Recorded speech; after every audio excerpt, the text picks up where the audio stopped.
Now, just as a review, in case some of you are new to this party, remember what gaslighting is. It's a denial of the reality of another person.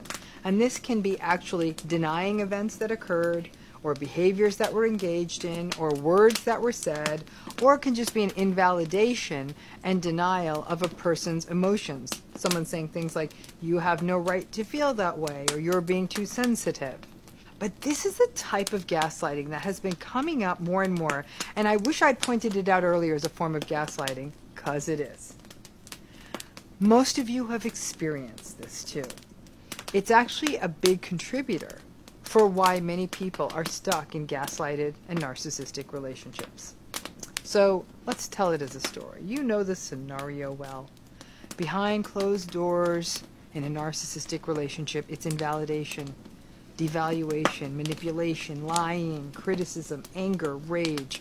But then you'll be with the narcissistic person with other people, with friends or family or work event. And the narcissistic person in your life all of a sudden is the most charming, gracious person you have ever met. The narcissistic person in your life remembers people's names, pulls people's chairs out, takes the hand of an older relative and helps them down the stairs. They pay the check for everyone. They compliment people. You feel as though you've gone through the looking glass into the matrix. You look at this narcissistic person and think, wait, this person's actually really great. I forgot. No, I really like them. Oh, no, I was so wrong. They're cool. I'm always trying to sabotage things in my relationships. My standards are too high. My partner, my husband, my wife, my parent, whoever this person is, I'm so lucky. I need to stop overthinking this relationship. And then, just to confirm what you think, oh, I have such a great partner or something, your friends and your family, whoever, all tell you, oh, you're so lucky. What manners. How nice. Then you go home. You're kind of feeling warm and fuzzy, even in the car. And then the door closes when you get home. And the face looking at you isn't the same face of the person who pulled out a chair for an older relative, or helped someone down the stairs, or picked up the check, or complimented people. The face, the person now is unseeing, unempathic, and contemptuous, or distracted. The warmth, the charm, poof, all gone. Now you're really confused. What is real? This back and forth. We had such a fun time at dinner. They're lying and manipulating me. But we laughed a lot at that movie. They're really criticizing and devaluing me a lot. That back and forth. That whiplash. It's the architecture of the narcissistic relationship. These relationships are always 3 steps forward, 4 steps back.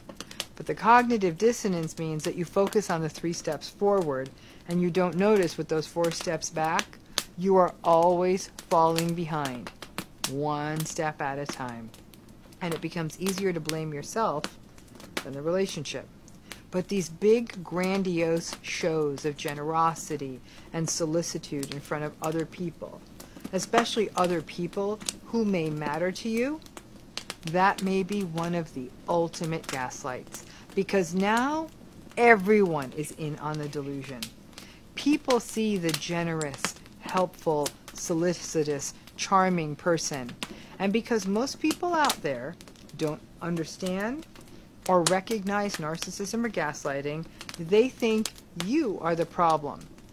And since there are many people out there who are experiencing narcissistic abuse can be anxious, sad, and self-doubting, people may actually view them, other people may actually view the person experiencing narcissistic abuse as the problem, and the sunny narcissist is a saint for putting up for the negative Nelly who's complaining about this relationship. This is gaslighting. The narcissistic person who needs narcissistic supply is no fool. They often know that they need to put on a show to get supply. But narcissistic people are built to be interpersonal sprinters. They can only wear the mask of charm for so long before the exhaustion gets to them, and then they are back to being their malcontented and contemptuous selves. It's why that come down, that mask comes off as early as the car ride home. So in the end, many people think of this as a disconnect. They're a charmer in public, they're a cruel manipulator at home. It's actually not a disconnect. The narcissistic person is doing what narcissistic personalities do, getting their supply in public, and then getting rid of their tension and regulating their shame by attacking you. You, the person who stimulates their shame because you got in too close.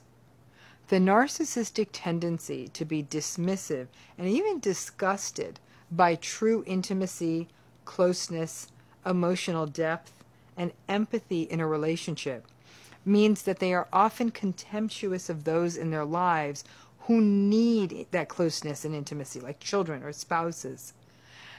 Narcissists can do the short-term charm and charisma show for those who don't need them on the daily. For example, people like extended family or colleagues and friends. They can put on the show for them. This dynamic may be most pronounced in intimate relationships. But if you grew up like this, you get it. The charming, beloved parents in public who were actually cruel, invalidating, and emotionally abusive in private. You were viewed then as the ingrate, the spoiled child in other people's eyes because you didn't see how great your parents were, and your parents got their narcissistic supply from the world and then turned their children into emotional and sometimes physical punching bags they would use to regulate their tempers and their rage. It is an awful, confusing way to grow up. Now this cycle, charming in public, abusive or mean in private, is a profound gaslighting experience because it leaves people questioning their perception and their reality. It's why, over time, these relationships leave people so anxious, so confused, so full of self-doubt, so helpless, and so hopeless. And to people out there who are not in these relationships, but maybe have had that experience of your friend or someone close to you suffering in a relationship, but your experience has been of the grandiose public version of that person, recognize that this dichotomy is a thing. And don't be one more gaslighter to the people in the world going through this. Don't be the person who says, well, I don't see it because they're always so nice to me. Recognize that this is really a pattern, these two masks, these two faces, and it really does harm to the people stuck in it. So this idea that somebody can be someone so different in public, so different with their friends, so different with other people, and then show you an entirely different face is a very fundamental tenet of these relationships. It is also a form of gaslighting because your reality is tested. You're like, okay, this person is not nice. This is not a healthy relationship. Boom. You're out in the world with other people and they're the most charming person ever. Because not only does it confuse you to see them being like that, it also can really cut out the amount of support you can get because other people actually really fall for it. It's amazing how many people can be bought off by someone picking up the check after a meal. But people see the generosity, they see the warmth, they see the friendliness, and they assume it's you who has the problem. Because as you know, narcissistic abuse shrinks us, makes us small, it makes us anxious, it makes us almost afraid of the world in some ways. People see us as shrinking violets and they think, ugh, this narcissist is so charming, no wonder they don't like this relationship. Who wants to be with that anxious person? I'm putting this information out there because people need to understand these masks that narcissistic people wear, so they can understand that if your friend comes to you and says, what you're seeing out here is not what's happening at home, that this isn't your friend being out in left field. Listen to them.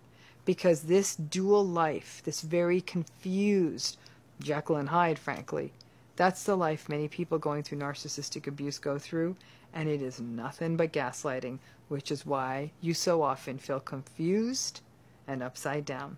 I hope that clarifies that dynamic. Thank you again.